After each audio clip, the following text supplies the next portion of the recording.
Oui, un mot grave. Quelque douloureux que soit cet aveu pour mon amour propre, je dois avouer qu'elle ne crut pas non plus, comme Olympias, mère d'Alexandre, porter en son sein un tison ardent. Cela est fort extraordinaire. J'en conviens. Mais cela est vrai. Je vis le jour, tout simplement, sans aucun des signes précurseurs à l'usage dans les temps poétiques, pour annoncer la venue des prédestinés de la gloire. Serait-ce que notre époque manque de poésie? Par ici, mesdames et messieurs, par ici! La visite se poursuit par là! La côte Saint-André, son indice, est bâtie sur le versant d'une colline et domine une assez vaste plaine, riche, dorée, verdoyante, dont le silence a je ne sais quelle majesté rêveuse. Majesté rêveuse encore augmentée par la ceinture de montagnes qui la borne au sud et à l'est, et derrière laquelle se dressent, au loin, chargés de glaciers, les pics gigantesques des Alpes. Mesdames et messieurs, c'est par ici la suite de la visite. Mon père était doué d'un esprit libre. C'est dire qu'il n'avait aucun préjugé social, politique ni religieux. Il avait, néanmoins, si formellement promis à ma mère de ne rien tenter pour me détourner des croyances regardées par elle comme indispensables à mon salut, qu'il lui est arrivé plusieurs fois, je m'en souviens, de me faire réciter mon catéchisme. Effort de probité, de sérieux ou d'indifférence philosophique, dont, il faut se l'avouer, je serais incapable à l'égard de mon fils. J'avais 10 ans quand il nous mit au petit séminaire de la côte pour y commencer l'étude des lettres. Il me retira bientôt après, résolu lui-même à entreprendre mon éducation. Pauvre père, avec quelle patience infatigable, avec quel soin minutieux, il a été ainsi mon maître de langue, de littérature, d'histoire, de géographie et même de musique, ainsi qu'on le verra tout à l'heure. Il sait le nom de chacune des îles Sandwich, des Philippines, des Moluques. Il connaît le détroit de Torres, Timor, Java et Bornéo et ne pourrait dire seulement le nombre des départements de la France. Combien une pareille tâche accomplie de la sorte prouve dans un homme de tendresse pour son fils et qu'il y a peu de pères qui en soient capables. Je n'ose croire pourtant cette éducation de famille aussi avantageuse que l'éducation publique, sous certains rapports. Les enfants restent ainsi en relation exclusive avec leurs parents, leurs serviteurs et de jeunes amis choisis. Ne s'accoutument point de bonheur au bruit de contact des aspérités sociales. Le monde et la vie réelle demeurent pour eux des livres fermés. Et je sais, à n'en pouvoir douter, Que je suis restée à cet égard enfant ignorant et gauche jusqu'à l'âge de 25 ans.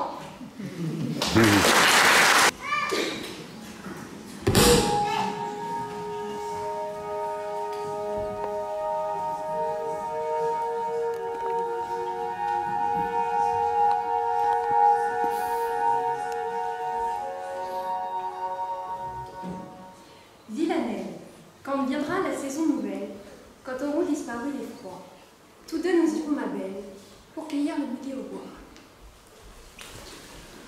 sous nos pieds œuvrant les herbes que l'on voit aux enfants trembler, nous irons écouter les merles siffler. Le printemps est venu, ma belle, c'est le mois des amants bénis, et l'oiseau, satinant son aile, dit des vers au rebord du nid. Oh, viens donc sur ce banc de mousse pour parler de nos beaux amours. Et dis-moi de ta voix si douce, Toujours. Loin, bien loin, égarons nos courses, faisons fuir le lapin caché et le daim au miroir des sources, admirant son grand bois penché. Puis chez nous, tout heureux, tout aise, en panier en la cendre d'or, revenons rapportant des fraises, des bois.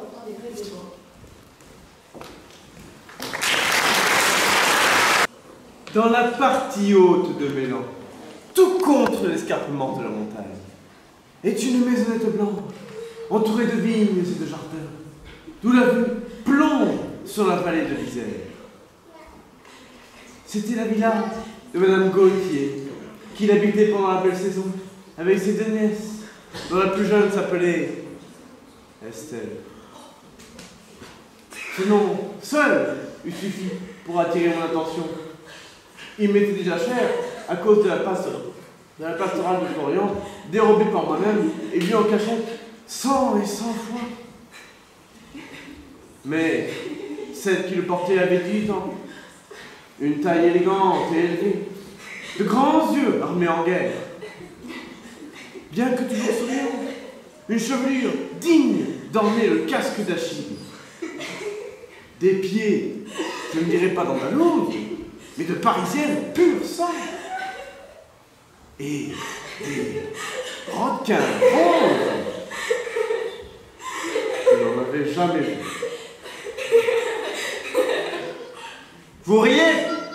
Eh bien, sachez que j'ai oublié la couleur de ses cheveux. Que je prends noir pourtant.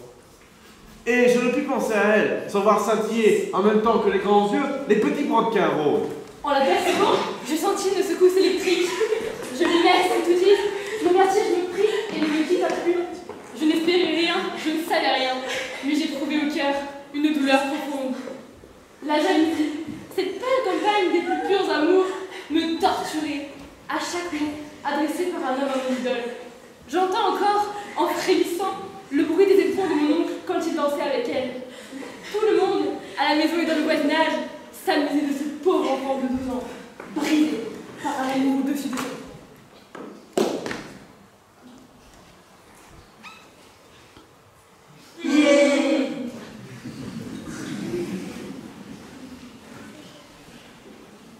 Non, le temps n'y peut rien. D'autres amours n'effacent point la trace du premier. J'avais 13 ans quand je cessais de la voir. J'en avais 30 quand, revenant d'Italie par les Alpes, mes yeux se voilèrent en apercevant de loin le Saint-Hénard, la petite maison blanche et la vieille tour. Je l'aimais encore. J'appris en arrivant qu'elle était devenue mariée et tout ce qui s'ensuit. Cela ne me guérit point. Ma mère, qui me taquinait quelquefois au sujet de ma première passion, eut peut-être tort de me jouer alors le tour que voici. Tiens, voilà une lettre que l'on m'a chargée de faire tenir à une dame qui doit passer ici tout à l'heure dans la diligence de Vienne. Va au bureau du courrier pendant qu'on changera de chevaux. Tu demanderas à Madame F et tu lui remettras la lettre. Regarde bien cette dame, je parie que tu la reconnaîtras. Quoique tu ne l'aies pas vue depuis 17 ans. Je vais, sans me douter de ce que cela voulait dire, à la station de la diligence. À son arrivée, je m'approche, la lettre à la main, demandant Madame F. C'est moi, monsieur. C'est elle, me dit un coup sourd qui retentit dans ma poitrine. Estelle, encore belle. Estelle, la nymphe, la madrière du Saint-Hénard, des vertes collines de Mélan. C'était son port de tête, sa sublime chevelure et son sourire éblouissant. Mais, et les petits brodequins roses, hélas, où étaient-ils passés? On prit la lettre. Me reconnut-on? Je ne sais. La voiture repartit. Je rentrai tout vibrant de la commotion. Allons, je vois que Némorin n'a pas oublié son Estelle. Son Estelle? Méchante mère!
M'a été révélé en même temps que l'amour à l'âge de 12 ans. Enfin, la composition. Je savais déjà avant ce temps chanter à première vue Et jouer de 2 instruments. Mon père persuada quelques familles aisées de la côte de se réunir à lui pour faire venir de Lyon un maître de musique. Ce plan réussi. un second violon du théâtre des Célestins, qui joua en outre de la clarinette, consentit à venir se fixer dans notre petite ville barbare et à tenter d'en musicaliser les habitants. Les biographes qui ont écrit qu'à 20 ans, je ne connaissais pas les notes, se sont étrangement trompés.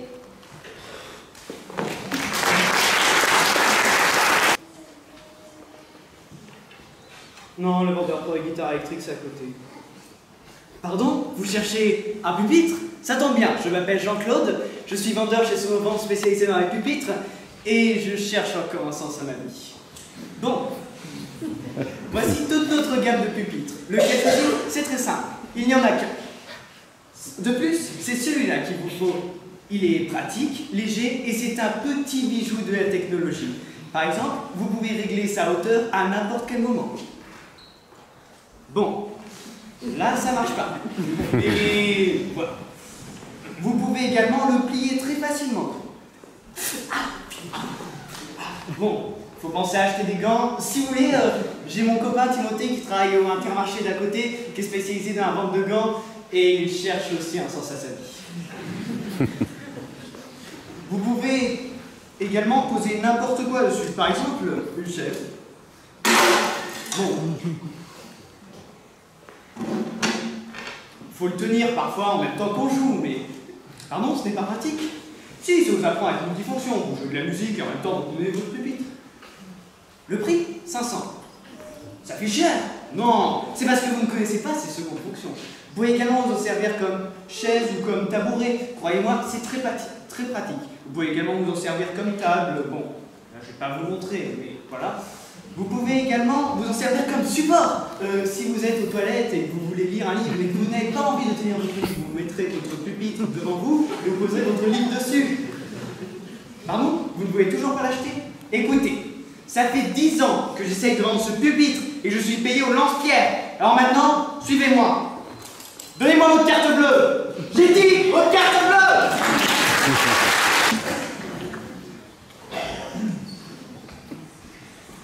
Puis à la côte, un nommé Doran, Qui jouait à peu près de tous les instruments, qui excellait sur la basse, le violon, la clarinette et la guitare, donna des sons de guitare à ma sœur aînée, qui avait de la voix, et que la nature a entièrement privé tout instinct musical. J'assistais à ces leçons. Je voulus en prendre aussi moi-même, jusqu'à ce que Doran, en artiste honnête et original, vienne dire brusquement à mon père: Monsieur, je ne peux plus continuer mes leçons de guitare à votre fils. Pourquoi donc? Vous aurait-il manqué de quelque manière ou se montre-t-il paresseux au point de vous faire désespérer de lui? Rien de tout ça, mais ce serait ridicule, il est aussi fort que moi.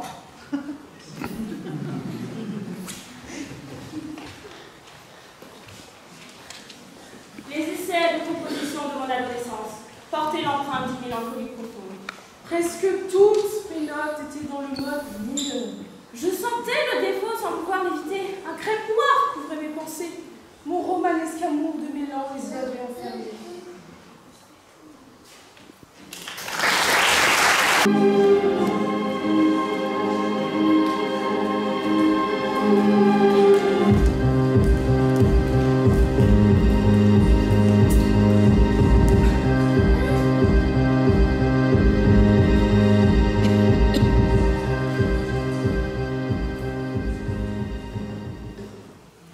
Dites la jeune belle, où voulez-vous aller? La voile enfoue son aile, la brise va souffler. L'aviron est d'ivoire, le pavillon de moi, le gouvernail parfum, j'ai pour l'est une orange, pour voile une aile d'ange. pour mousse un séraphin. Dites la jeune belle, Où voulez-vous aller? Est-ce dans la Baltique? dans la mer Pacifique, Dans l'île de Java, ou bien est-ce en Norvège, cueillir la fleur de neige ou la fleur d'Angosca. Dites, dites, ma jeune belle. Dites, où voulez-vous aller? Menez-moi. Dit la belle. À la rive fidèle où on aime toujours. Cette rive, ma chère, on ne la connaît guère, au pays de l'amour. Où voulez-vous aller? La brise va souffler.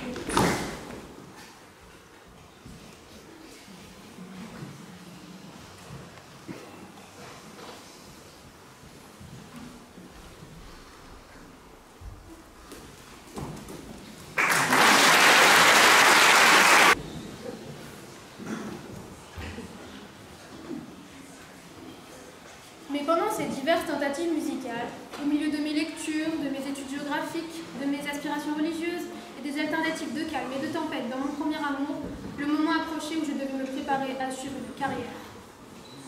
Voilà un ouvrage que tu vas avoir étudié. Je ne pense pas que tu persistes dans tes idées hostiles à la médecine. Elles ne sont ni raisonnables ni fondées sur quoi que ce soit. Et si, au contraire, tu décides d'entreprendre sérieusement ton cours d'ostéologie, je ferai venir de Lyon pour toi une flûte magnifique et amie de toutes ces nourritures.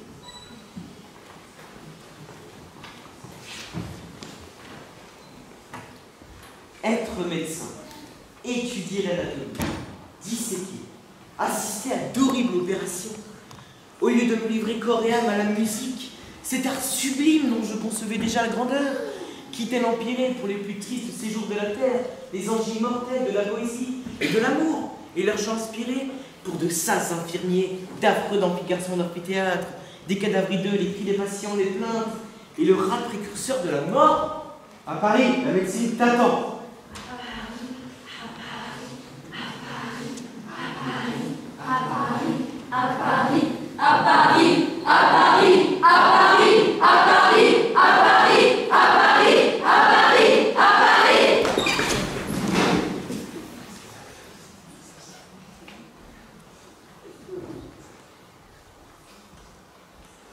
En arrivant à Paris en 1822 avec mon bon disciple, je me livrai tout entier aux études relatives à la carrière qui m'était imposée. Je tins loyalement la promesse que j'avais faite à mon père en partant.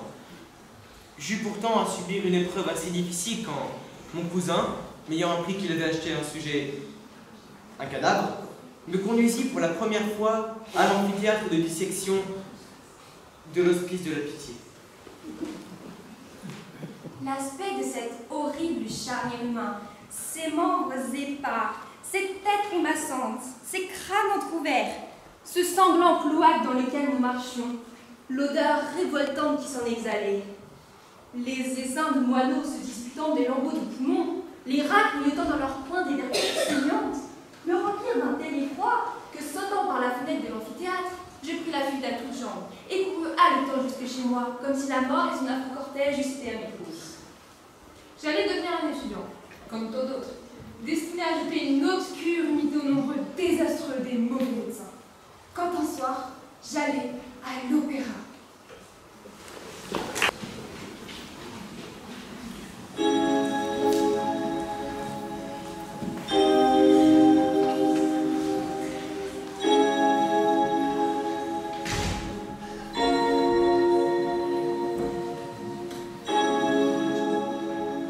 Connaissez-vous la blanche tombe où flotte, avec un son plaintif, l'ombre d'un vif? Sur l'île, une pâle colombe, triste et seule, au soleil couchant, chante son chant. Un air maladivement tendre, à la fois charmant et fatal, qui vous fait mal et qu'on voudrait toujours entendre. Un air comme un soupir aux cieux, l'ange amoureux. On dirait que l'âme éveillée pleure sous terre à l'unisson de la chanson. Les belles de nuit demi-closes jettent leur parfum faible et doux autour de vous.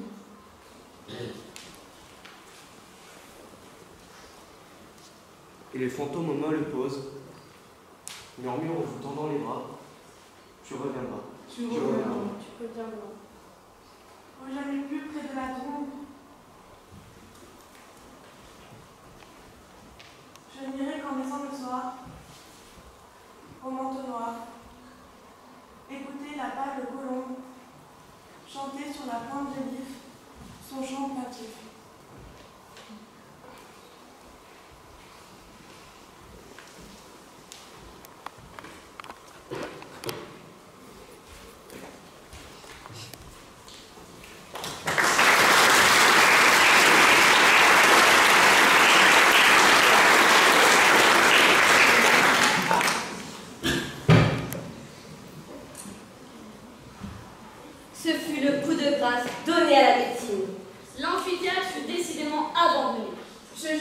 en sortant de l'opéra que malgré père, mère, oncle, tante, grands-parents et amis, je serai musicien.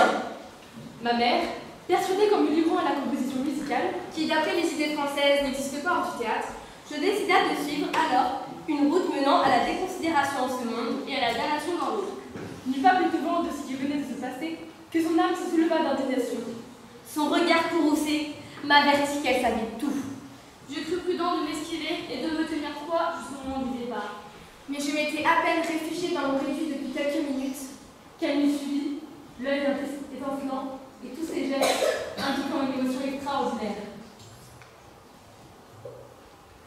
Votre père, dit-elle en quittant le tramway habituel, a eu la faiblesse de consentir à votre retour à Paris. Il favorise vos extravagants, coupables projets. Je n'aurai pas à moi un pareil reproche à lui faire, et je me pose formellement à ce départ. Ma mère, oui, je m'y oppose, et je vous conjure, Hector, de ne pas persister dans votre folie. Tenez, moi, votre mère, je me mets à vos genoux, et je vous supplie humblement d'y renoncer. Mon Dieu, ma mère, permettez-moi que je vous relève, je ne puis supporter cette vue. Non, je reste. Tu me refuses, malheureux? Tu as pu, sans te laisser fléchir, voir ta mère à tes pieds? Eh bien, pars. Va te traîner dans les fanges de Paris, déshonorer ton nom, nous faire mourir ton père et moi, de honte et de chagrin. Je pars de la méfiance jusqu'à ce que tu en sois sorti. Tu n'es plus mon fils, je te maudis. Je te maudis, je te maudis, je te maudis, je te maudis, je te maudis. Est-il croyable que les opinions religieuses, aidées de tout ce que les préjugés provinciaux ont de plus insolemment méprisant pour le culte des arts, aient amené en tant fils aussi, reconnaissant et respectueux que je l'ai été, et une mère aussi, reconnaissante, et une mère aussi, reconnaissante que l'avait toujours été la mienne, une scène pareille. Scène d'une violence exagérée, invraisemblable, horrible, que je n'oublierai jamais, et qui n'a pas peu contribué à produire la haine dont je suis plein pour cette stupide doctrine, relique du Moyen-Âge et dans la plupart des provinces de France, conservée encore aujourd'hui. Je dus m'éloigner, sans embrasser ma mère, sans en oublier un mot, un regard, et chargé de sa malédiction.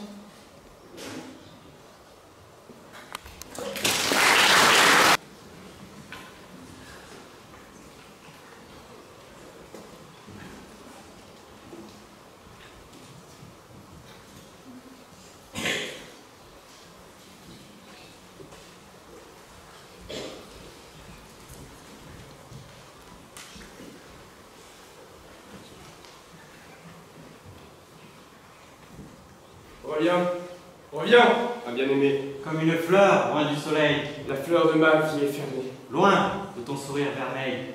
Entre nos cœurs, quelle distance. Tant d'espace entre nos baisers. Au sort amer. Aux dures absences. Au grand désir inapaisé.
D'ici, là-bas, que de campagne.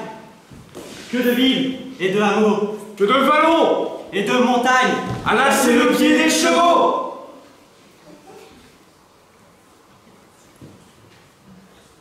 Reviens, reviens, ma bien-aimée. Comme une fleur loin du soleil. La fleur de magie est fermée. Loin de ton sourire vermeil.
Mon Dieu, monsieur, calmez-vous. Non, c'est irrésistible, c'est accablant, cela tue. Mais monsieur, vous avez tort de vous affecter de la sorte. Non, laissez-moi. Monsieur, allons, du courage. Enfin, après tout, ce n'est qu'un spectacle. Vous offrirez-je un morceau de cette orange? Oh, monsieur, c'est sûr. Elle est de Malte. Oh, quel art céleste! Ne me refusez pas. Oh, monsieur, quelle musique! Oui, c'est très joli. Pendant cette distordante conversation, l'opéra était parvenu, après la scène de réconciliation, au beau trio, au doux moment. La douceur pénétrante de cette simple mélodie me saisit à mon tour. Je commençais à pleurer, la tête cachée dans mes deux mains comme un homme abîmé d'affliction. Sacre Dieu, monsieur, que c'est bon! Êtes-vous musicien? Non, mais je sens la musique aussi vivement que qui que ce soit. Ma foi, c'est égal. Donnez-moi votre main. Par Dieu, monsieur, vous êtes un brave homme.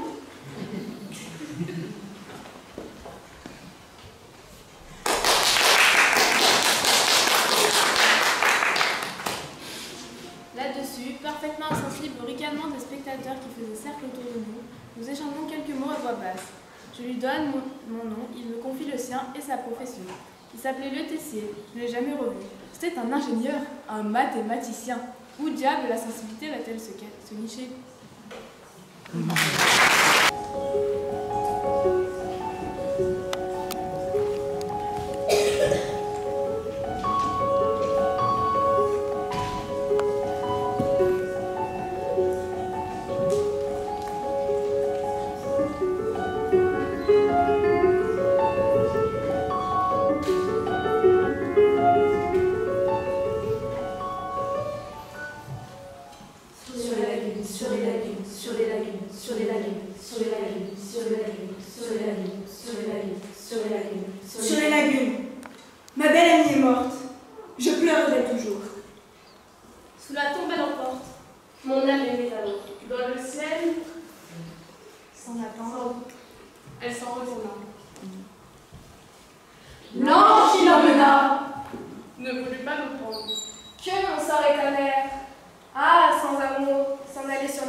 Quand je ne sais plus quoi dire, je me tais autant qu'il faut.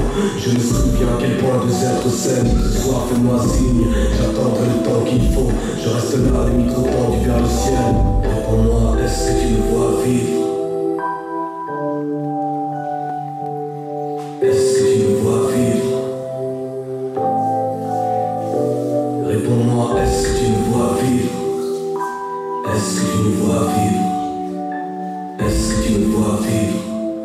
t'ai vu mourir.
Dois-je l'écouter encore ou lui répondre?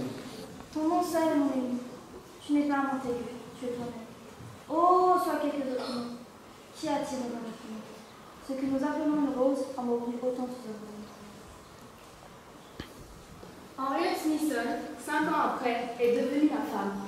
L'effet de son prodigieux talent, ou plutôt de son génie dramatique sur mon imagination et sur mon cœur, n'est comparable qu'au bouleversement que me fit subir le poète dont elle était la digne interprète.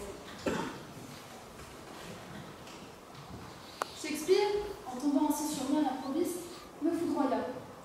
Son éclair, avec un fracas sublime, m'en illumina les plus lointaines profondeurs. Je reconnus la vraie grandeur, la vraie beauté, la vraie vérité dramatique. Je mesurais en même temps l'immense ridicule des idées répandues en France sur Shakespeare par Voltaire et la pitoyable mesquinerie de notre vieille poétique de pédagogue et de frère ignorantin. Je vis, je compris, je sentis que j'étais vivant et qu'il fallait me lever et marcher. Que j'étais vivant et qu'il fallait me lever et marcher. Que j'étais vivant et qu'il fallait me lever et marcher. Que j'étais vivant et qu'il fallait me lever et marcher. Que j'étais vivant et qu'il fallait me lever et marcher. Que j'étais vivante et qu'il fallait me lever et marcher. Que j'étais vivant et qu'il fallait me lever et marcher. Que j'étais vivant et qu'il fallait me lever et marcher. Que j'étais vivant et qu'il fallait me lever et marcher. Que j'étais vivant et qu'il fallait me lever et marcher. Que j'étais vivant et qu'il fallait me lever et marcher. Que j'ai... Berlioz, Cyrose, Berlioz, Dignose, Berlioz, Glucose, Berlioz, Rose, Berlioz, la bien rose, Berlioz, Psychose, Berlioz, Rose, Berlioz, Inos, Berlioz, Apothéose.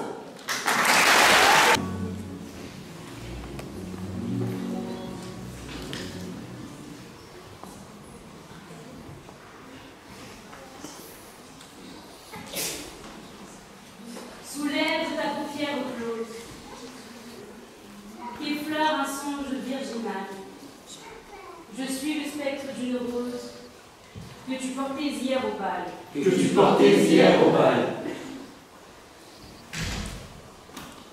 Tu me pris encore au perlé, des plans d'argent de la devoir, et parmi la fête étoilée, tu me promenas tout le soir.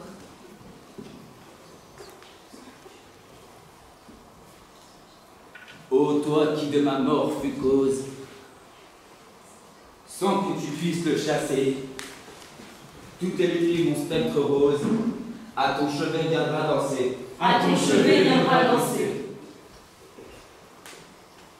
Mais ne crains rien, je ne réclame ni de messe, ni de profondis. Ce léger parfum est mon âme, et j'attends du paradis.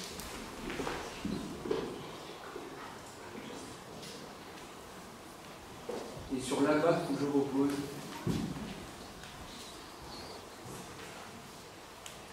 un poète avec un baiser, qu'écrivit Sigit une rose que tous les rois vont jalouser.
le 11 décembre 1803 à la Côte-Saint-André, très petite ville de France, située dans le département de l'Isère, entre Vienne, Grenoble et Lyon.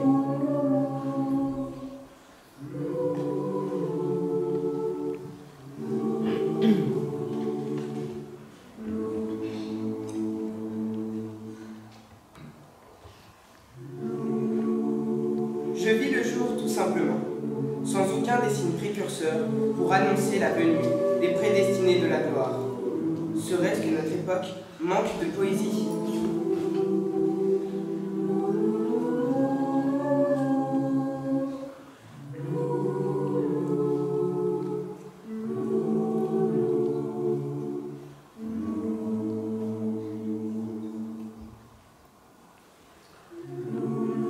La côte Saint-André, son nom l'indique, est bâtie sur le versant d'une colline et domine une assez vaste plaine, riche, dorée, verdoyante, dont le silence a je ne sais quel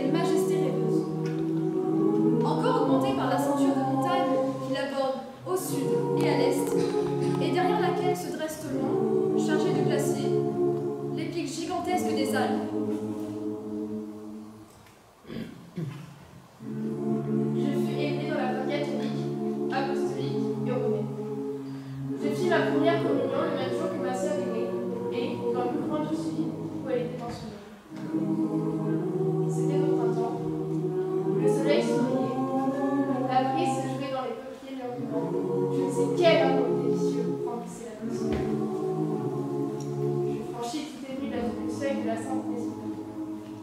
Le prêtre s'avança et la messe commença. J'étais tout à Dieu.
les arts qui, de près ou de loin, se rattachent au théâtre.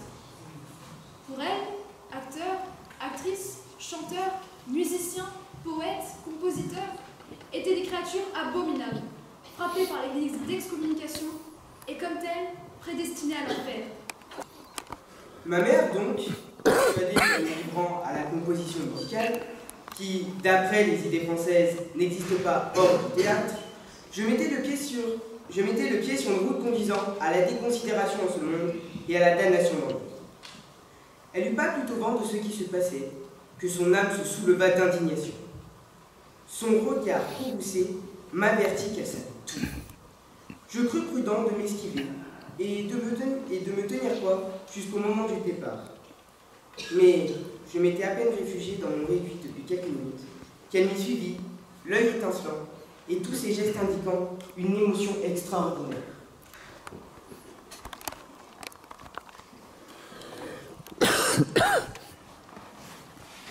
Votre père a eu la faiblesse de consentir à votre retour à Paris. Il favorise vos extravagants et coupables projets. Je n'aurai pas, moi, un pareil reproche à me faire. Et je m'oppose formellement à ce départ. Oui, je m'y oppose. Et je vous conjure, Hector, de ne plus persister à cette opposition. Tenez, je me mets à vos genoux, moi, votre mère, et je vous supplie humblement d'y renoncer. Mon Dieu, ma mère, permettez que je vous relève. Je ne puis supporter ça. Non, je reste.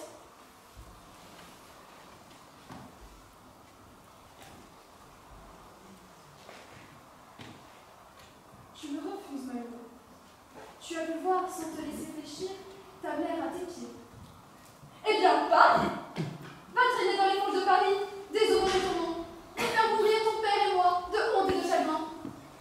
Je quitte la maison jusqu'à ce que tu en sois sorti. Tu n'es plus mon fils. Je te maudis.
Sous le vent soufflant, silence.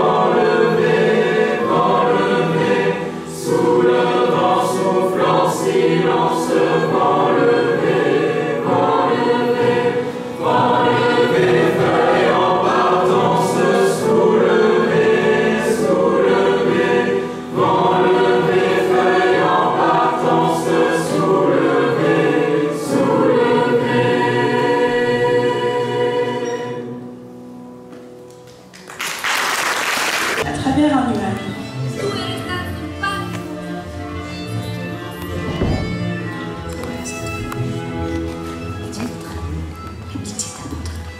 Et ça, tu descends le sentier des tombeaux. Dieu, pour le concevoir, a fait l'intelligence. Sous la nature enfin découvre son moteur. Une voix à l'esprit parle dans son silence. Qui n'a pas entendu cette voix dans son cœur?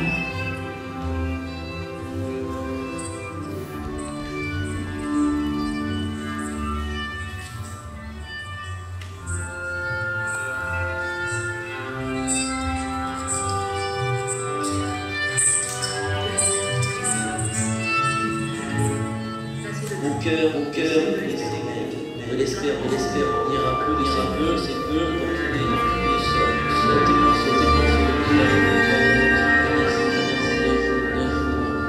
attends, mort.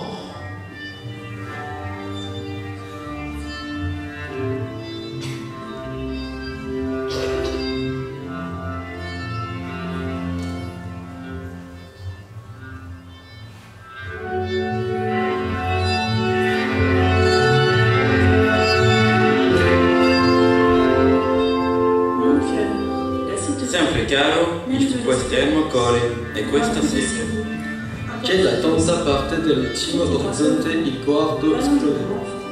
Ma sedendo e mirando, Determinati spazi là da quella. Nello oscuro vallée, du flanc de ces coteaux, nel pensiero qui courent sur la et leurs ombres entremêlées me couvrent come il vento odorsioni tra queste piante.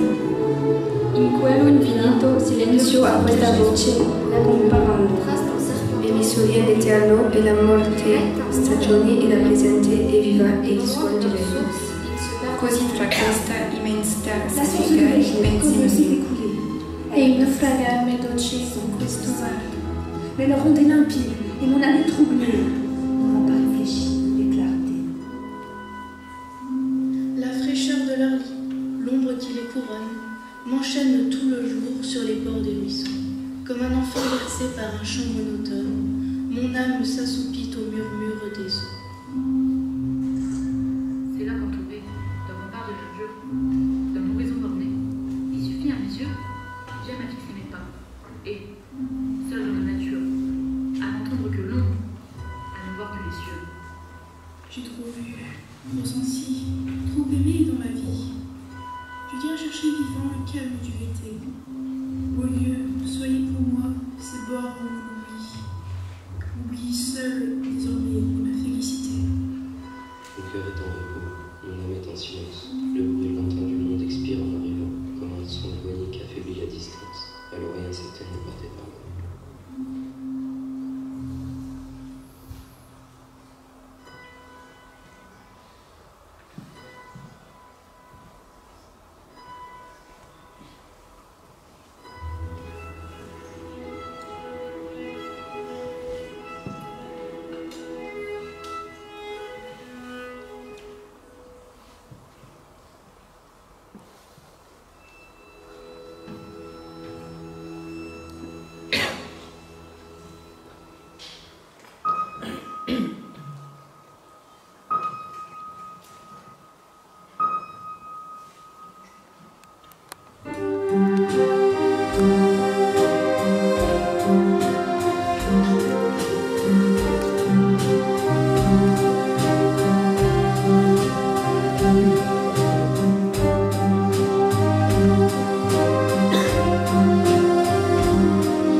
nature.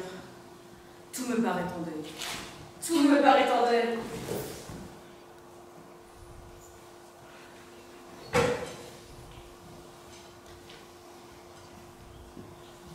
La colombe oubliée, pleure et songe à l'absent. Mon âme pleure et sent qu'elle est épargnée. Que mon sang est ta mère, ah, sans amour, s'en aller sur la mer. Sur moi la nuit immense, c'est encore ma douceur.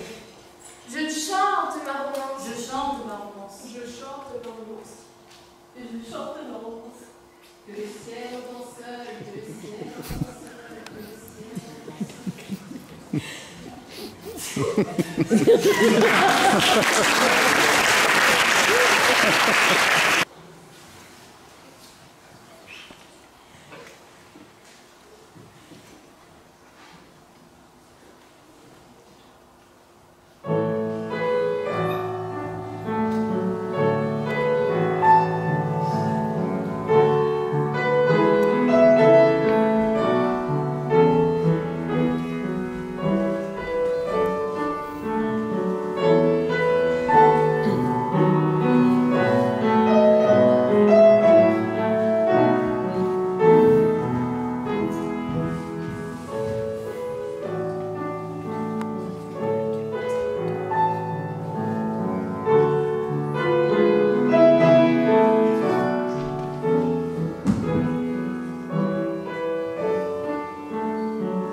Tous les élèves pour l'implication durant cette année.